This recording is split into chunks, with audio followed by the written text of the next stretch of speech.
Bueno, eso lo vamos a hablar hoy también, un poco de la República de Platón, no volcado el capítulo de los Simpsons, que realmente los Simpsons tienen mucho de ciencia, eso está muy bueno.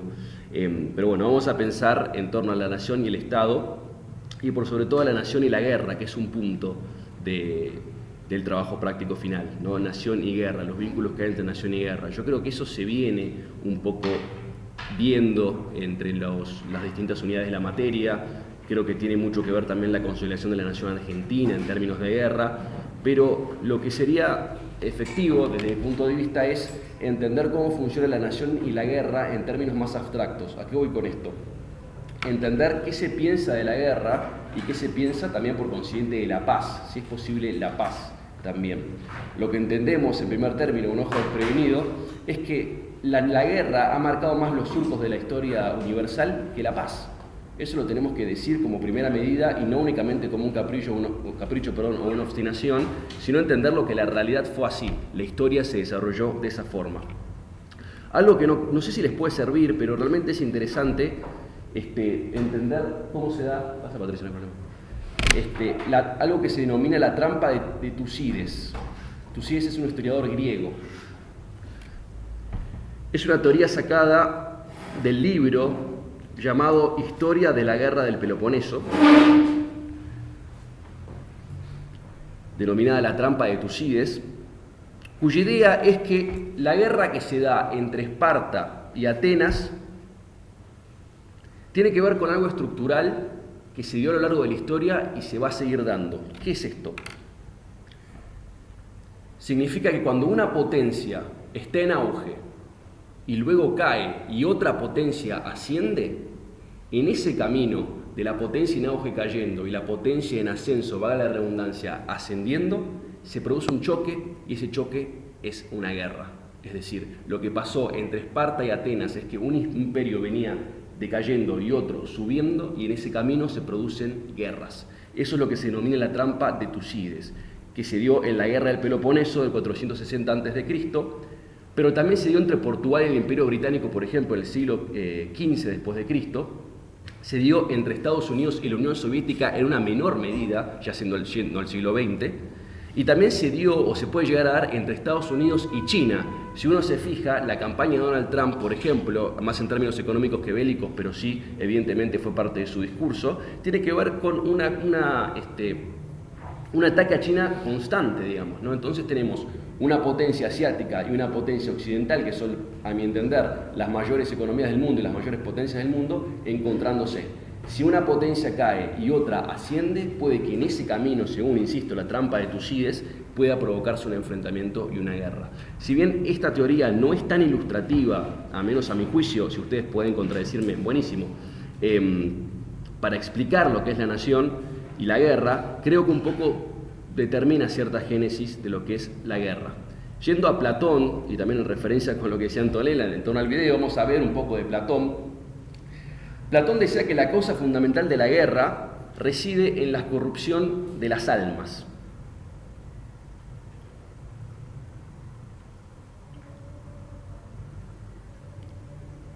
Si existe una comunidad de escasez, lo que va a ocurrir si hay escasez es que la gente va a cooperar entre sí, dice Platón.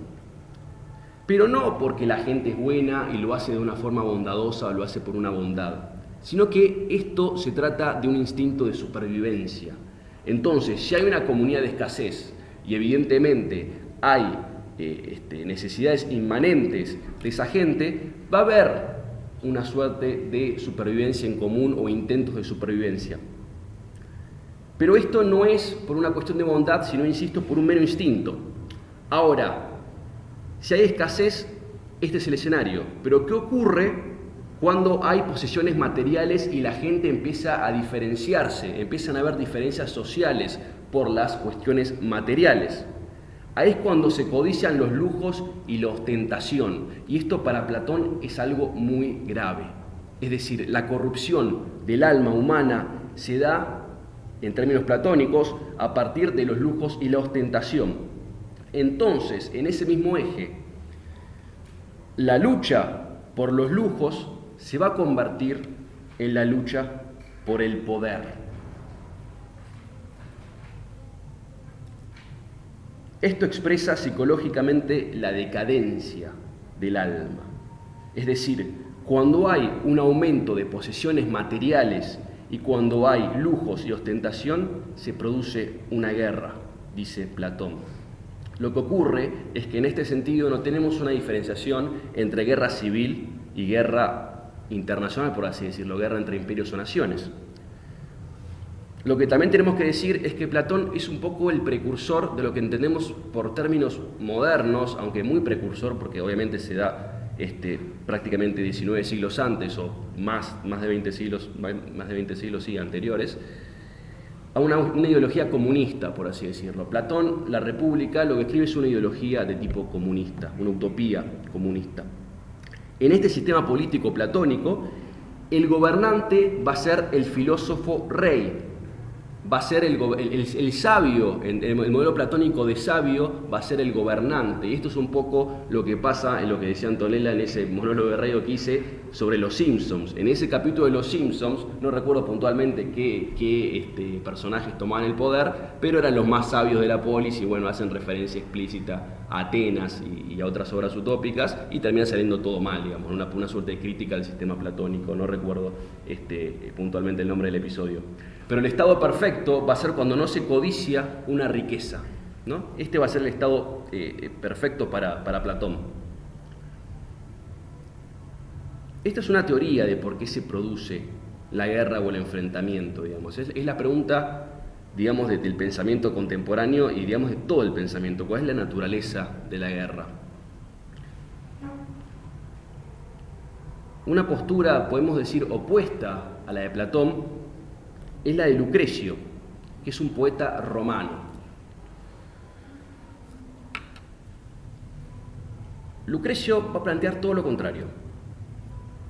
Lucrecio va a decir que en realidad no es una comunidad de escasez la que genera la guerra, no es, digamos,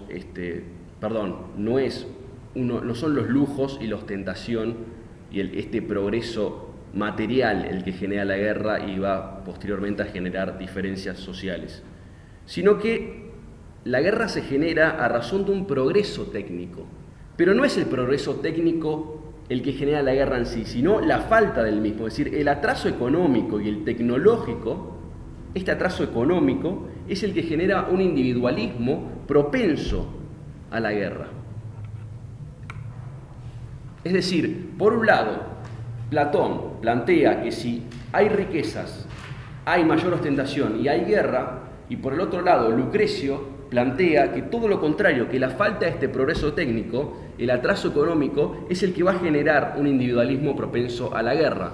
Es decir, si acá nos faltaran cosas y quedaran recursos muy escasos, lo que haríamos es matarnos entre todos para ver quién se queda con esos últimos recursos y quién puede sobrevivir.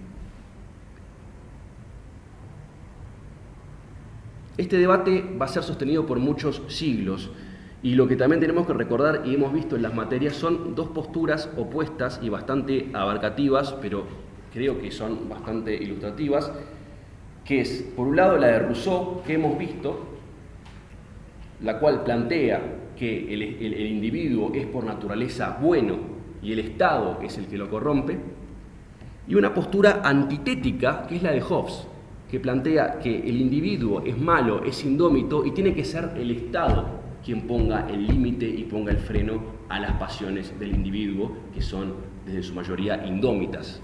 Este exceso de pasiones hace falta un Estado fuerte, hace que se necesite un Estado fuerte, un leviatán.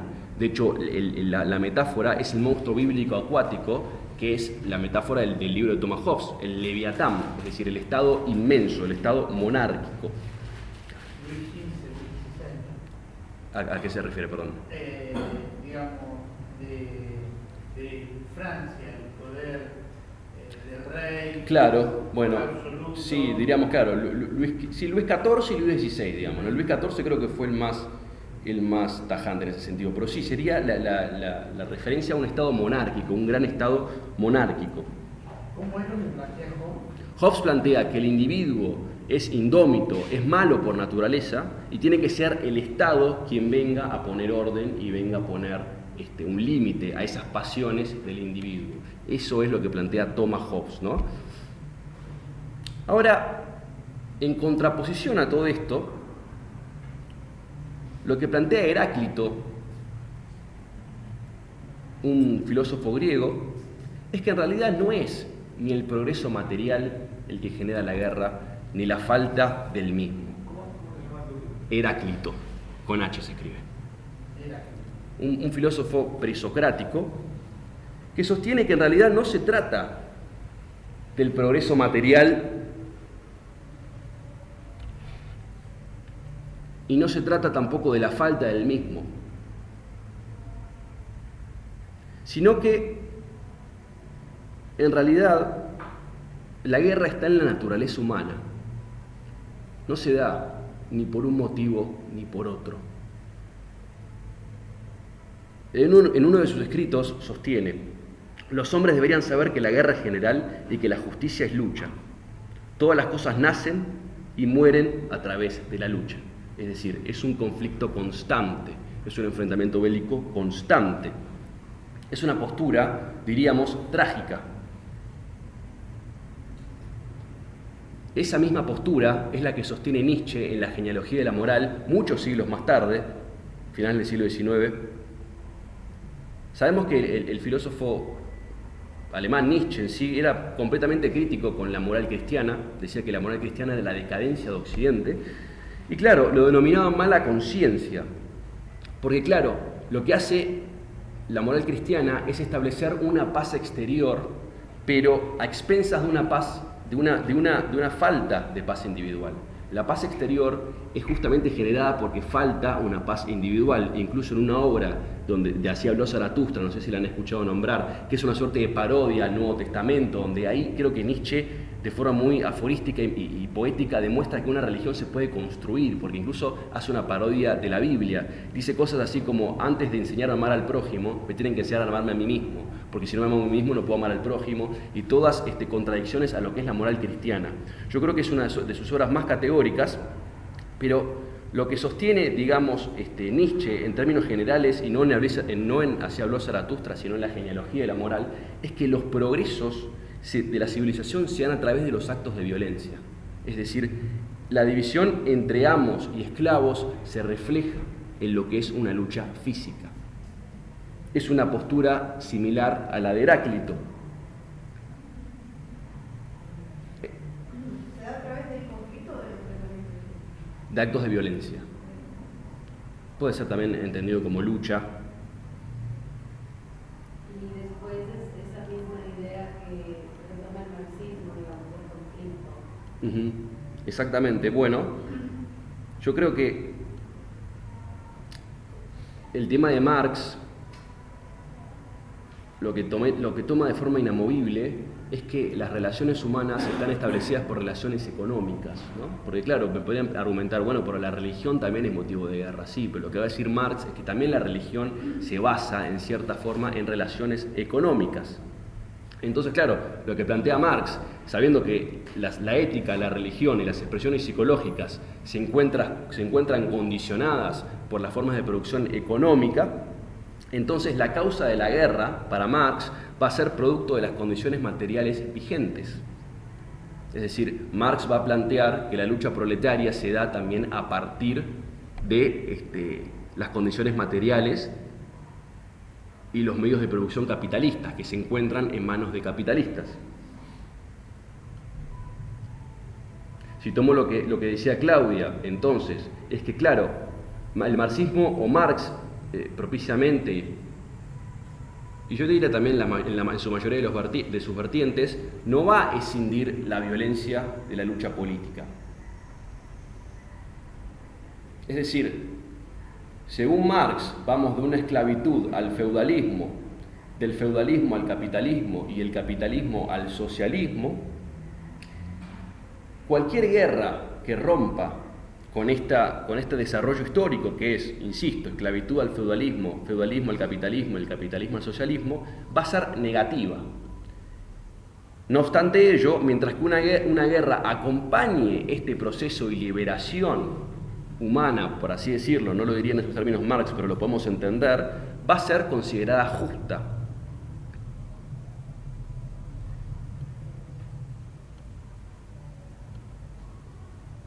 En ese mismo eje, Lenin va a decir que en realidad la guerra no es injusta por la cantidad de víctimas que se genere o la cantidad de sangre que corra, sino que una guerra va a ser justa o injusta a partir de los objetivos que trate de alcanzar.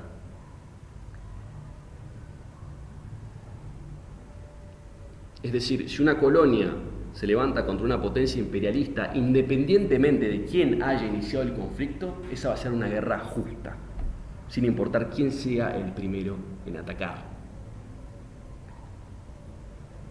Entonces, claro, ahí tenemos bastantes teorías de la guerra. Lo que entendemos es también que la guerra es la expresión del mundo material, diría Lenin también, es decir, es natural a sí mismo. También podemos analizar, a propósito de lo que veíamos, que la consolidación de la República Argentina y en principio de las Provincias Unidas del Río de la Plata se da por guerras civiles y guerras también externas. Se dan a razón de la guerra napoleónica, guerras civiles internas, es decir, es un poco el resultado de una guerra europea y una guerra interna. Entonces, claro, la propia dialéctica de la historia se va dando a partir del conflicto y también de la guerra. Eso es por demás debatible, ¿no? Pero entendemos que tiene bastante que ver. Ahora bien, no sé si suena, bueno, no importa, se escuchará lo que se tendrá de escuchar y a partir de 8:30 está el partido de Gimnasia, así que como siempre hay partido va a ser un poco complicado, pero bueno, seguimos. Bueno, vamos a volver un poco a Platón, a la República. Una obra que se escribe del año 380 a 375 antes de Cristo, y es una de las obras más influyentes del pensamiento occidental. Fíjense en la fecha que se escribió y se sigue haciendo referencia. No sé si han leído a Platón, pero el formato de las obras de Platón son en diálogos. Hay personajes que en verdad existieron, y está el personaje de Sócrates como principal locutor, y es un poco en el cual se refleja Platón, un poco el que utiliza Platón. Bueno, las obras antiguas estaban diseminadas en libros. El libro primero, el libro segundo, el libro tercero eran los tomos de esa gran obra, digamos, ¿no? Porque tampoco se escribía en prosa, se escribía, digamos, en un formato más lineal. Luego las traducciones y las encuadernaciones modernas sí se dan en prosa. Pero hay un diálogo que se da, creo que hasta el libro 10, que es sobre la justicia. ¿Qué es lo justo y qué es injusto? ¿No? Planteamos recién guerras justas o guerras injustas. Lo que trata los primeros 10 tomos de la justicia, de la obra, es a partir de la justicia. Se trata acerca de la temática y el problema de la justicia, ¿no? Las personas justas, va a empezar con este argumento, ¿no? Las personas justas son siempre más felices que las personas injustas. Pero claro, esto se pone en tensión porque en realidad esto no ocurre siempre. Hay muchos casos en los que las personas injustas son más felices que las justas, ¿no? Hacen sus propias reglas. Entonces empiezan los personajes a preguntarse qué es la justicia. Y lo que dice Acéfalo, uno de los personajes de la República, es que la justicia corresponde en devolverle a cada uno lo suyo, lo que merece, lo que corresponde. Esa es la justicia, diría Acéfalo. Cada uno tiene lo que merece. Pero claro, Sócrates plantea un contraargumento y dice, pero si eso es la justicia, imagínate que vos tenés un amigo que sabés que, por ejemplo, posee un arma y viene ese amigo tuyo en un estado de emoción muy violento y te pide ese arma que es suya, vos no podés dársela porque sabés o podés prevenir que va a pasar algo malo, digamos, ¿no? Un amigo, vamos a poner en algo más moderno, está en estado de ebriedad, uno no podría tampoco, no sea lícito dejarlo manejar su auto, por más que él quiere le corresponda ese auto. Entonces, claro, ahí lo que se contraargumenta, lo que hace Polemarco propiciamente, es que en realidad la justicia tiene que ver con hacerle el bien a los amigos y el mal a los enemigos. Cuando uno desea el bien y defiende el bien para los suyos, es justo, y cuando le desea el mal a sus enemigos, también es justo.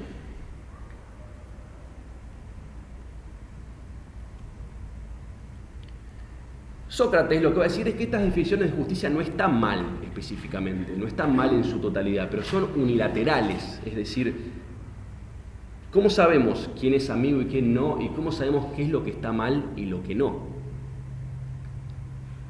Y acá, y esto es, digamos, lo principal, o al menos la lectura que vamos a hacer de la República de Platón, irrumpe de forma bastante hermética un personaje llamado Trasímaco en la República. Trasímaco un poco deshace toda esta teoría que se estaba dando, esta conceptualización que se estaba dando a partir de la justicia, y lo que dice simplemente es: lo que es justo es lo que le conviene al más fuerte. Incluso la ley, el concepto de justicia, es un invento del más fuerte para poder afianzarse en el poder.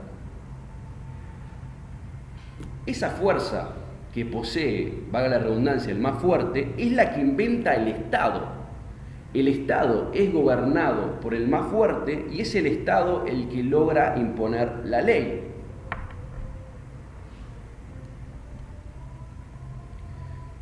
Entonces, los débiles, por consiguiente, lo que tienen que hacer es rebelarse contra el Estado para ponerle un freno a los fuertes. Y lo que se desprende de esta explicación es la siguiente: ¿qué es el Estado? Digamos, ¿una invención de los fuertes para perpetuarse en el poder? ¿O es una invención de los débiles para ponerle freno a ese poder? ¿Quiénes inventan el Estado? ¿Los fuertes o los débiles? Vamos a seguir con este argumento. Porque claro, lo que hace Trasímaco no es desarrollar esta no es una definición de justicia, no está diciendo la justicia es esto, esto y esto. Lo que está haciendo, mejor dicho, es criticar una definición posible de justicia. Porque la justicia, va a decir Trasímaco, es una palabra vacía que sirve para legitimar el egoísmo. Trasímaco, siendo un sofista, es lo que, según Platón, no tiene que tener una república. Es el lado malo, lo exponen como el mal ejemplo de la república. Es lo que la república quiere erradicar.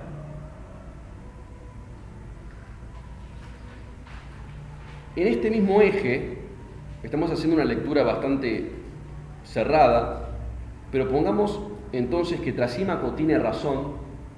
Eso lo podemos debatir, ¿no? Porque pueden tener también ustedes sus puntos de vista. Y efectivamente, la ley es el resultado del más fuerte. En ese eje va a irrumpir otro personaje llamado Glaucón, el cual profundiza este argumento, Glaucón, y hace referencia al anillo de Giges, que es una leyenda, ¿no? Es la leyenda de un anillo que supuestamente uno se lo pone y es invisible. ¿Cómo se llama? Anillo de Giges. No, el pensador. El Glaucón. Es el que profundiza el argumento de Trasímaco. Y lo que dice Glaucón es que si uno se pone un anillo que le otorgase invisibilidad, probablemente, si uno es buena persona, los primeros días haga cosas buenas, pero posteriormente, probablemente, es que termine haciendo cosas para su propio beneficio y termine justamente haciendo cosas malas para los demás y buenas para su propio entorno y para su propio beneficio. Entonces, si fuéramos invisibles, va a decir Glaucón, ante la ley, seríamos injustos. Es decir, esto lo que revela de la naturaleza humana es que en el fondo todos somos injustos. Únicamente lo hacemos por miedo y terminamos siendo justos a favor justamente de la ley y únicamente por la ley y no por una convicción propia o para obtener un beneficio por ser buenos. Es lo que va a decir. Exactamente. Bien, justamente sí, ahí es la analogía que también quería hacer. Ok, egoísta, y eso en definitiva hace que también es un injusto. Exactamente. Busca su propio beneficio y únicamente actúa en lo que entendiéramos una categoría moral como bien, como bondad, por un miedo al castigo. Tomando el poder para su beneficio, digamos. Bueno, pero estos argumentos lo que van a decir es que en realidad no únicamente se tratase de las élites, sino que esto es un buen pie para otro argumento que se da en otro libro de Platón, que es el Gorgias, se escribe, con G, que plantea algo muy similar a lo que decía Belén, que es algo que sostiene un personaje llamado Calícles, que interrumpe también a Sócrates de una forma muy similar a Trasímaco, que Sócrates venía hablando de la belleza, de la justicia luego, ¿no?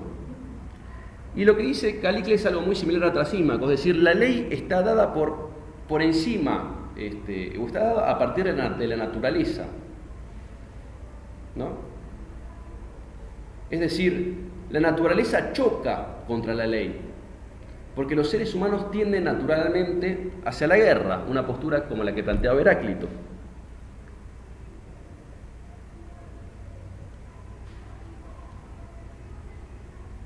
Es decir, la ley de la naturaleza es la ley de la guerra, y los que vencen son los fuertes para contra los débiles.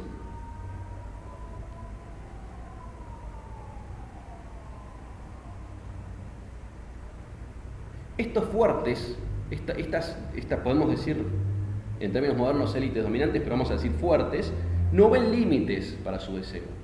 Desean, ¿no? Y las multitudes, por lo general, no pueden satisfacer sus deseos. Es decir, el esclavo no puede satisfacer su deseo mientras que el fuerte sí puede hacerlo. Esto lo plantea el militar también. Sí, exactamente. Es muy similar a lo que plantea. Lo que llama al poder a querer ser más es el fenómeno del deseo. Exactamente. Es más, no recuerdo en qué texto Hobbes habla de la ética griega y puedo decir casi con certeza que Hobbes toma de estos libros de Platón, que son muy anteriores, parte de su filosofía política. Por eso les va a sonar mucho a Hobbes o también les puede sonar a Nietzsche. Entonces, claro, en relación a eso, los débiles que no pueden, las grandes multitudes de gente débil, va a decir Calícles, que no puede, desarrolla un resentimiento contra los que pueden. Entonces, estos débiles son los que van a desarrollar una idea de justicia. Estas multitudes van a desarrollar entonces esta idea de justicia contra, insisto, los fuertes. Esta justicia es entonces una invención de los débiles. Los fuertes no han inventado la idea de justicia. Las multitudes, con ese resentimiento que tienen hacia el fuerte, pueden desarrollar esta idea. Entonces, en ese mismo sentido, los débiles, por el contrario a la República, han inventado el Estado para contener esa vorágine de los fuertes, justamente como planteaba Hobbes y decía recién Alejandro.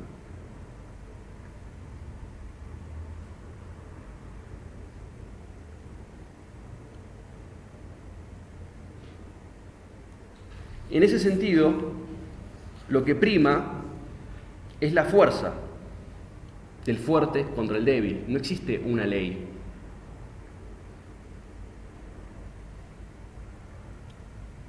Me parece que en este mismo eje,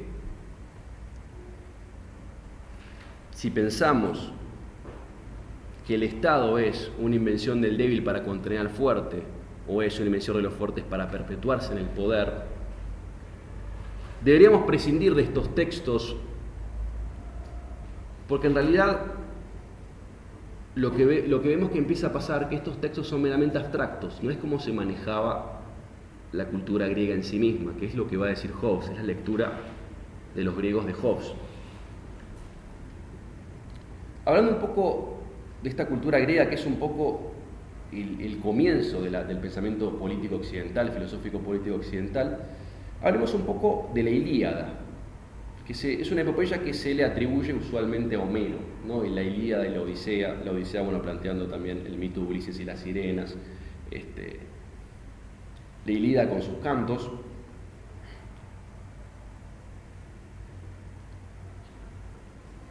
La Ilíada comienza con una polémica, ya que la alianza griega, esto se los cuento brevemente, un poco un capítulo de la Ilíada para también seguir haciendo un análisis político. La alianza griega está perdiendo contra los troyanos, digamos, ¿no?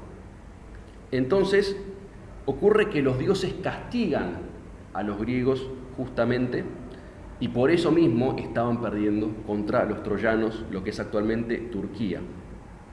Los griegos se dedicaban al robo y a la piratería, ¿no? Entonces, asaltaron a la isla de Tebas, que es también el primer canto de la Ilíada. Pero ¿qué ocurre acá?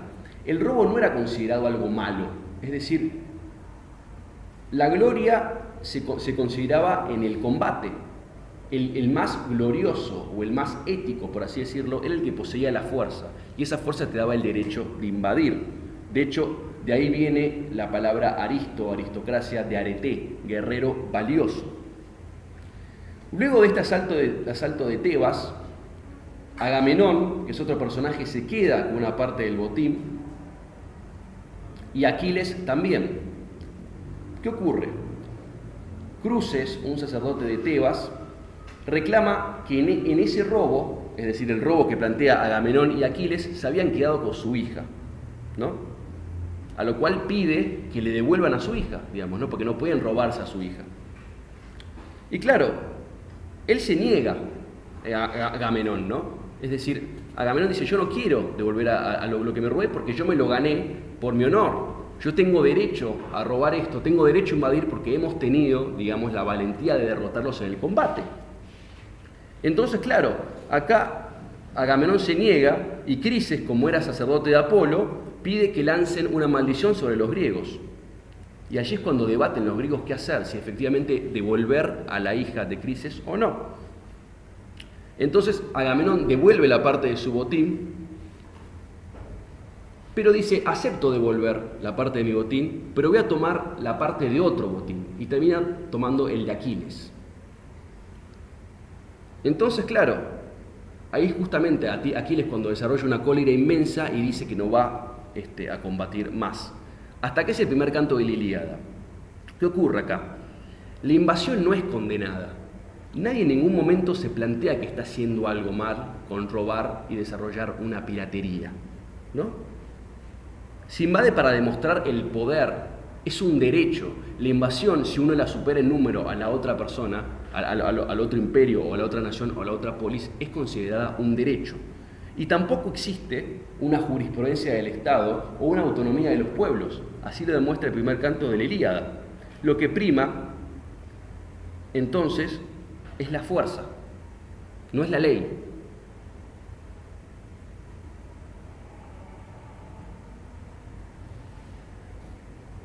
Hay otro diálogo que no refiere a la Ilíada, pero ya ahí para ir cerrando con este debate de qué es el Estado, es muy conocido, llamado diálogo de Melos. Es justamente cuando Atenas tenía el control de las islas y quería invadir esta isla de Melos, ¿no? Entonces, claro, el triunfo ateniense era inevitable porque superaban a los melos en número, digamos, ¿no? Y en fuerza. Entonces hay una negociación antes del combate, según el diálogo de Melos, a lo cual los atenienses dicen, bueno, ustedes pueden hacer dos cosas, o esclavizarse o morir, ¿no? A lo cual los melos se empiezan a plantear, bueno, pero ¿por qué tiene que ser así? O sea, ¿por qué esta ética, por qué el hecho de que vos tengas más fuerza que yo puede generar automáticamente el hecho de que me puedas invadir? Porque claro, no podemos quedar como amigos, no podemos ser neutrales. Y Atenas dice, los atenienses dicen, no, nosotros venimos acá a imponer la ley. Nosotros no estamos justamente haciendo del mal a nadie. Esta es la ley misma. Nosotros si podemos invadirles, los vamos a invadir, digamos, ¿no? Y dicen, vamos a argumentar lógicamente por qué vamos a invadir. Porque la ley es natural, ya está dada, es la del más poderoso. El que tiene la fuerza tiene la ley a su favor. Esta es, y lo toma Hobbes, la conciencia antigua, la ética antigua, que podemos decir que empieza a estar en crisis con las redacciones de las obras de Platón y hasta los primeros siglos antes de Cristo, y podemos decir que con la emergencia del derecho romano y el imperio romano en sí, o esos sistemas, empieza un poco a rebatirse. Pero la ética antigua es netamente esto, es decir, el que tiene la fuerza, naturalmente tiene la ley a su favor, porque puede. Pero si lo pensamos actualmente, ¿esto se sigue generando o no? Y las guerras, porque digamos, la jurisprudencia sirve para una cuestión interna, para un manejo nacional, como dijimos, ¿no? La nación es un fenómeno limitado, lo dijimos en la clase pasada. Pero cuando hay guerra, la ley, lo que prima es la ley del más fuerte, digamos, ¿no? La invasión de Rusia a Ucrania, un poco, lo veo de ese lado, ¿no? Bueno, se puede invadir. Aquí también, digamos, cuando se cuartan los derechos en tiempos de estado de sitio. Exactamente. Era militares en la calle. Bueno, claro, ¿Es lo que vimos acá? en la década del 70. Claro. No estamos yéndonos demasiado lejos. No. Pero eso era. Pero bueno, a ver, yo creo que un ejemplo bastante claro, por ejemplo, es el de la doctrina Monroe de Estados Unidos, ¿no? Es decir, bueno, naturalmente poseo la fuerza de manejar el continente latinoamericano y tengo el derecho de invadirles en caso de que ocurra alguna anomalía o algo que me pareciera una anomalía, entonces puedo hacerlo. Eso es un poco también que lo que prima es la fuerza. Entonces, esta ética antigua un poco se ve, digamos, se ve inmersa incluso actualmente. Entonces me parece que está bueno dar el debate, ¿no? Y en ese sentido, ¿qué es el Estado? El Estado es entonces una invención de los débiles o de los fuertes. ¿Cuál es el rol del Estado? Y creo que ese es el comienzo un poco del debate de la filosofía política contemporánea, es decir, ¿cuál es el rol del Estado? Hoy incluso lo estamos viendo, ¿cuál tiene que ser el rol del Estado en términos de seguridad? ¿Cuál tiene que ser en términos impositivos? Este debate, pareciendo muy antiguo, muy abstracto, si lo bajamos a tierra, sirve y se está dando. Entonces me parece que es muy interesante ver cómo algo hace más de 25 siglos atrás escrito sigue desplegando sentido hoy en día. Y me parece súper interesante. Si el Estado fue creado o propiciado por el más débil para controlar el poder,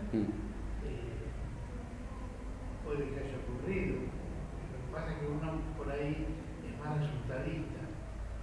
¿Qué ha pasado con el Estado? ¿Cómo ha ejercido el Estado? No se podía haber creado así, después falló y el poder lo tomó. Claro. ¿Sí? Bueno, pero podemos hacer una reivindicación. Sí, claro. Bien. Hemos planteado algo demasiado abstracto en torno al Estado, vamos a ser un poco más concretos y posteriormente hablamos un poco de Eric Hobsbawm, que les va a servir para una pregunta, creo que es medular del trabajo final.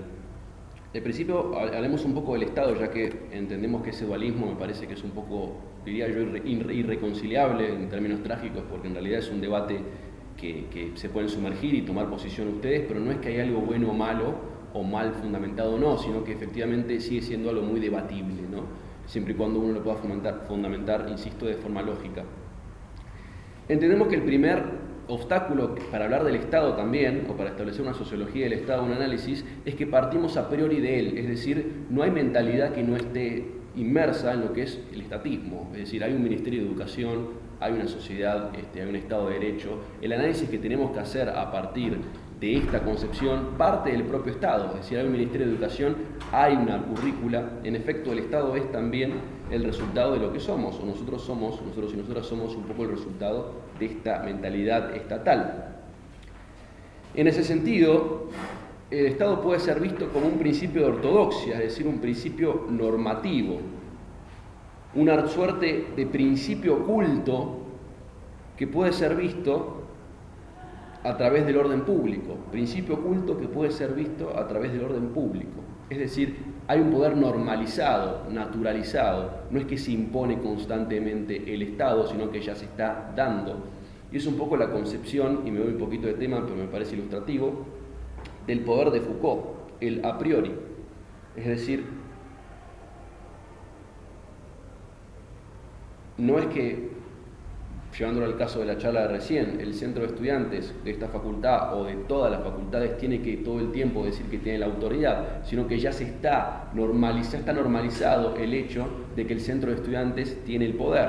Cuando una persona o el docente imparte o pone nota a los trabajos, no se le cuestiona su capacidad para poner nota o leer ese trabajo, sino que ese poder ya está dado. Entonces, claro, en esa a priori funciona el poder, diría Foucault. Y el Estado, en ese sentido, es el campo de la función pública. En tanto, lo que le concierne al Estado, principalmente, es la función pública, aunque también tenga incidencia en lo privado. Max Weber, y esa es una definición que repetí a lo largo casi de todas las clases, sostiene que el Estado es el monopolio de la violencia física legítima.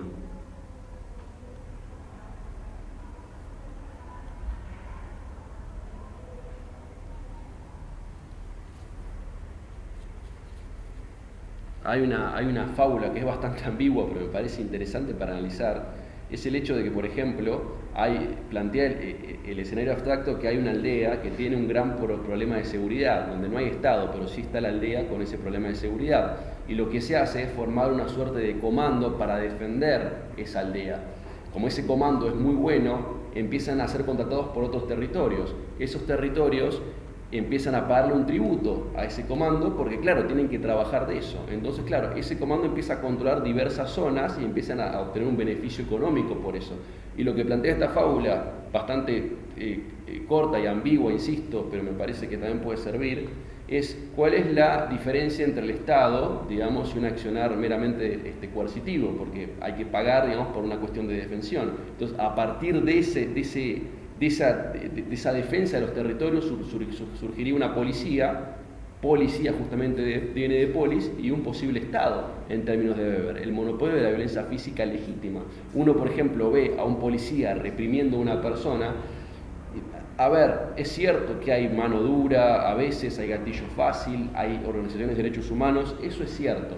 Pero ahora, para el común de la gente, viene un policía reprimiendo a una persona y no lo ven como algo malo, no intervienen. El común de la gente no interviene en ese escenario, ¿no? Entonces, claro, está legitimado esa fuerza estatal que incida en el orden público, digamos, por así decirlo.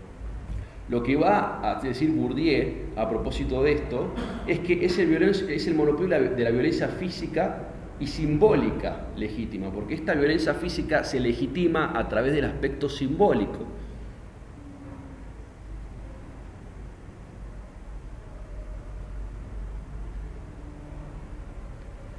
Durkheim va a decir que el Estado es la integración lógica. En tanto, la gente que pertenece al mismo Estado tiene que poseer las mismas percepciones lógicas. El Estado es la integración lógica. Porque claro, la gente que pertenece a dicho Estado tiene que poseer las mismas percepciones lógicas y una integración moral. Los valores se comparten. Y lo que es interesante es que también se comparten los valores en torno al desacuerdo. Es decir, hay espacios reservados para que exista un disenso, un desacuerdo. Pero el desacuerdo siempre es limitado. Vamos a poner un ejemplo. El Poder Legislativo nunca sancionaría una ley que garantice su disolución. No lo haría. Tampoco votaría una ley en contra de ellos. Pero eso no pasa únicamente en el Estado argentino, en el gobierno argentino, en el Estado de Derecho, pasa siempre. El Estado nunca podría justamente autodisolverse. Entonces, claro, hay un espacio también legitimado dentro de esa legitimación simbólica, valga la redundancia, para el desacuerdo. Entonces tiene que haber unas reglas establecidas en torno a lo que es conocido como desacuerdo. Es decir, si una persona toma las armas y toma el poder, eso es algo ilegal. Entonces se tiene que establecer ciertos valores para estas cuestiones.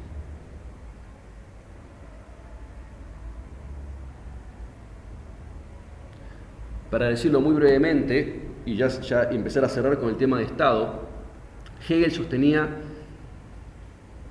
que el Estado es la condición concreta y fáctica dentro de la sociedad moderna. concreta Y fáctica dentro de la sociedad moderna. El Estado es el que garantiza la libertad individual, va a decir Hegel.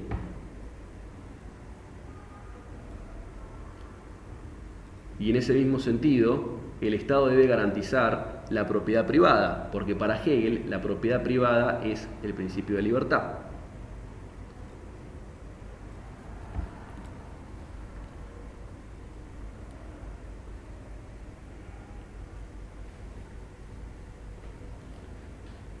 Un autor que hemos visto, que ya deben suponer que se opone a esta cuestión de la propiedad privada y que toma los escritos de Hegel y contradice este punto, es Marx. Justamente se encuentra en tensión con este punto de vista. El Estado no es únicamente el que debe garantizar la propiedad privada, sino que tampoco es un aparato orientado hacia el bien común, sino que es un instrumento de las clases dominantes para perpetuar su poder. Fíjense cómo se ve ese debate que tenemos al comienzo. Siguiendo a Gramsci y en parte a Althusser, que no son tan contemporáneos, pero me parece que es interesante verlo. El Estado no tiene únicamente un aparato represivo físico, es decir, el Estado no posee únicamente un aparato represivo físico, sino que también ideológico.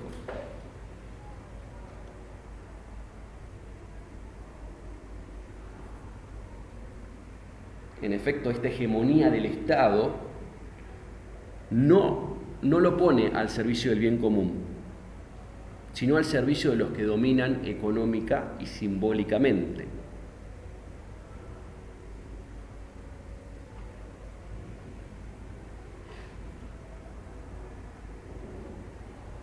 Entonces, claro, esta percepción de Hegel, el Estado constitutivo de la sociedad moderna y de la libertad individual, va a decir Marx que es una concepción meramente burguesa, es decir, es una concepción moderna y burguesa al mismo tiempo.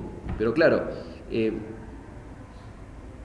Estado es parte de la explotación económica al individuo, ¿no? El Estado lo que hace es explotar económicamente al individuo y a la sociedad. Es un poco la vuelta a este paradigma que planteaba Rousseau, no sé si recuerdan con el prólogo al contrato social de Mariano Moreno, ¿no? Rousseau justamente decía, bueno, el Estado acentúa las desigualdades, burocratiza las desigualdades. El Estado no es un aparato orientado al servicio del bien común, como lo podría llegar a plantear Hegel en ese mismo sentido.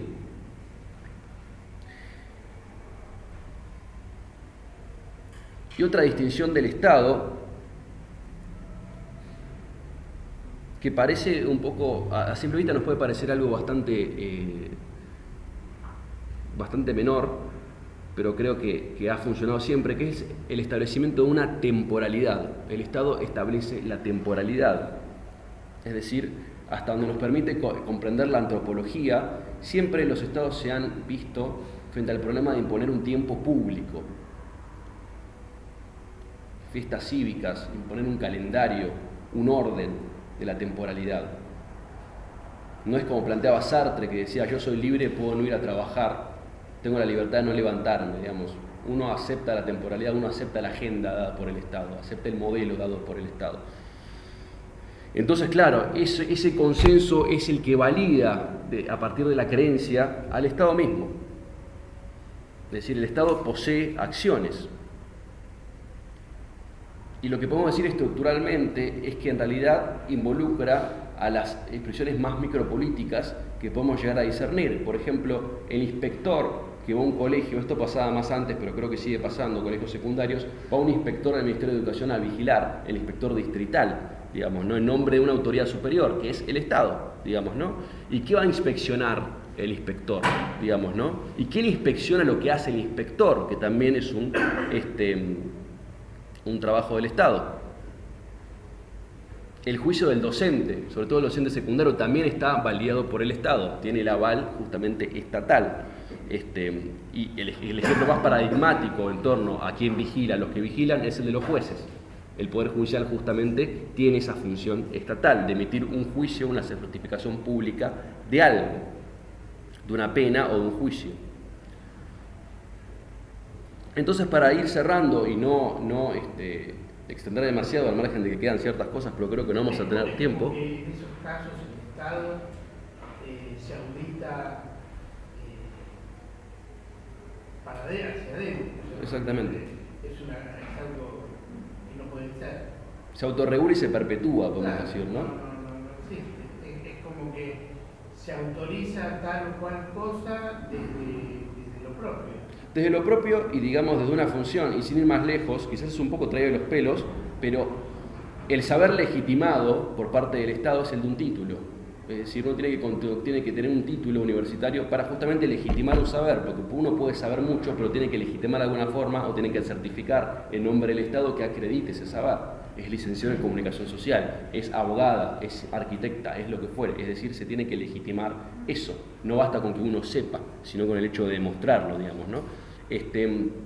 Entonces, claro, justamente el Estado está sustentado en las instituciones que vienen de instituido. Poder instituido, instituciones. El Estado se sustenta a través de sus instituciones. Y lo que va a decir Bourdieu, y ahora sí para cerrar con la temática del Estado, es que la verdad oficial y la verdad pública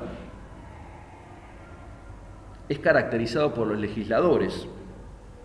El legislador es el que nombra, reconoce, categoriza los problemas públicos, los reconoce como síntomas de la sociedad. Es justamente, en parte, el que posee esa verdad oficial. Sí, que la verdad oficial y la verdad pública es una caracterización hecha por los legisladores, porque es el legislador bien el que nombra, reconoce y categoriza los problemas públicos. Pero muchas veces no lo hace de forma idónea, ¿no? Digamos,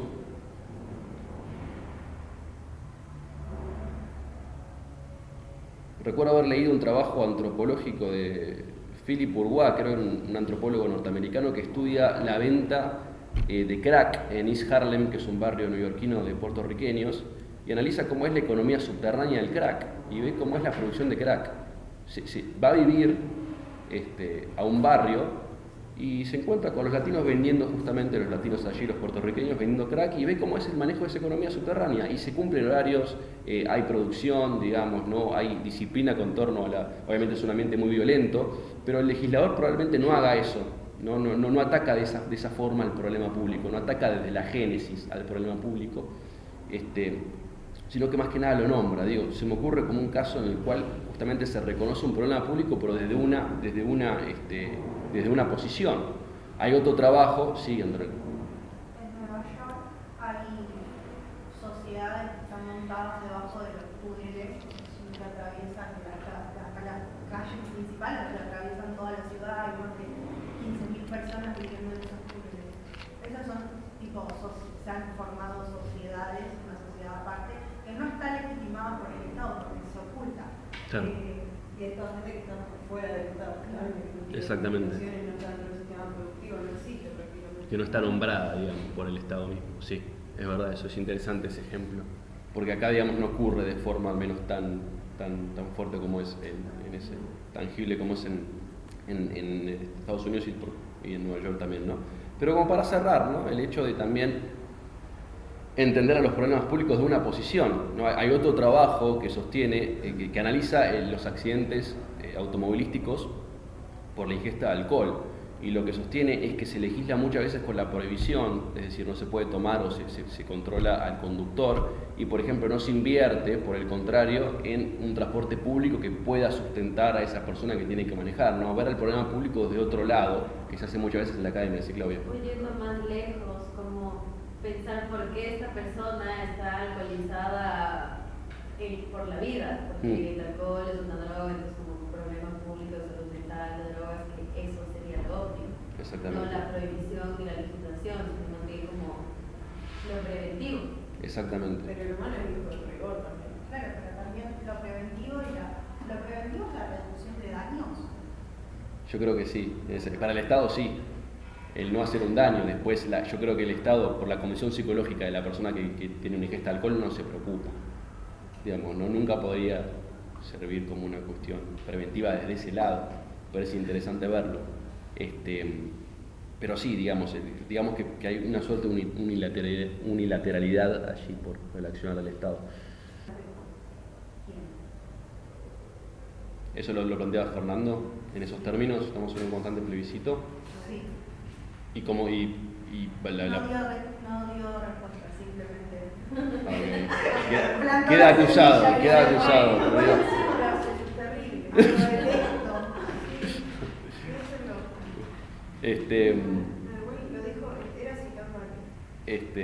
Un constante plebiscito. A ver, puede ser, y no es interesante lo de la suerte de asamblea, como se suponía que hacían los griegos, digamos, ¿no? Esa asamblea ciudadana que se debate los problemas públicos. Parece súper interesante plantearlo desde ese punto de vista. Pero bueno, la ley de salud mental también, como mencionaste el tema de salud mental, creo que ahora está quedando bastante corta, la legislación está mal, pero bien, como para no extendernos demasiado en este debate que no me es ajeno, me parece excelente, para cerrar con un texto que me parece que les va a servir, que es el de Hobsbawm, La invención de la tradición. Si mal no recuerdo, había una pregunta en torno a qué es una tradición inventada. Este texto es escrito en el año 1983 por el historiador británico marxista Eric Hobsbawm, cuyo texto lo van a encontrar en la biografía, en el blog. Lo que hace Hobsbawm es analizar a su propio país en torno a las tradiciones inventadas, que es Gran Bretaña. Como primera medida, por así decirlo, lo que sostiene es que en el campo de la historia la tradición no ha sido estudiada como merecía haber sido estudiada, ¿no? Porque muchas prácticas que creemos que poseen un origen antiguo, en realidad son creaciones que alguien las inventó y son incluso creaciones recientes en muchos casos. Pero esto, y esta es una distinción clave, no tenemos que confundirlo con una costumbre o una rutina, que es más de tipo técnico, sino que las tradiciones van en el plano ideológico. Es decir, el historiador británico cita el caso de los himnos, que son réplicas de los himnos homéricos, y son la personificación de la nación en un símbolo o una imagen.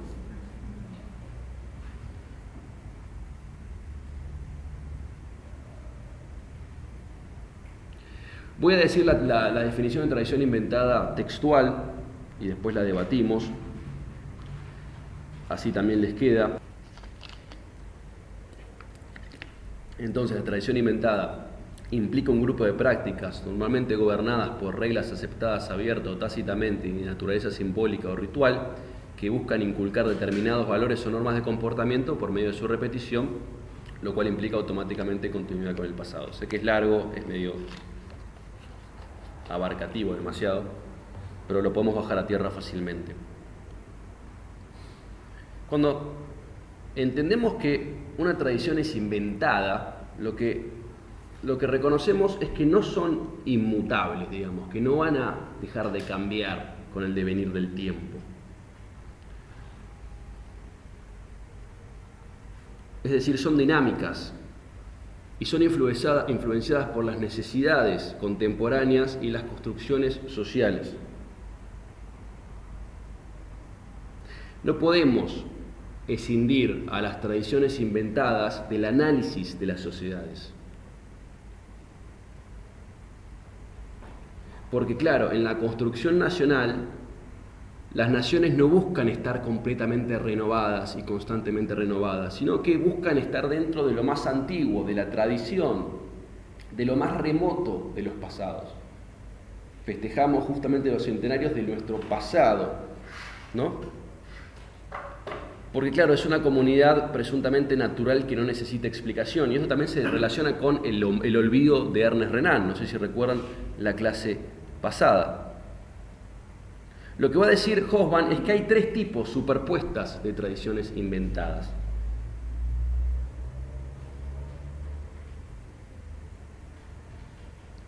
Las primeras son las que se establecen o simbolizan cohesión social o pertenencia a un grupo. ¿Simbolizan? Cohesión social o pertenencia a un grupo.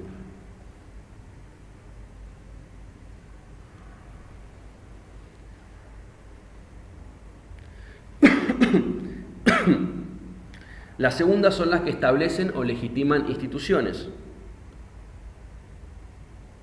También pueden ser estas segundas, ¿no? Las que establecen y legitiman instituciones, pueden legitimar estatus o relaciones también de autoridad, ¿no? Es decir, se pueden legitimar este tipo de instituciones. Y las terceras son las tradiciones que tienen como principal objetivo la socialización o inculcar creencias.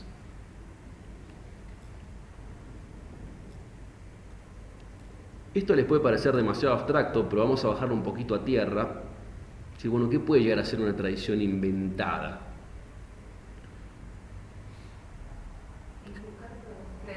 Sí.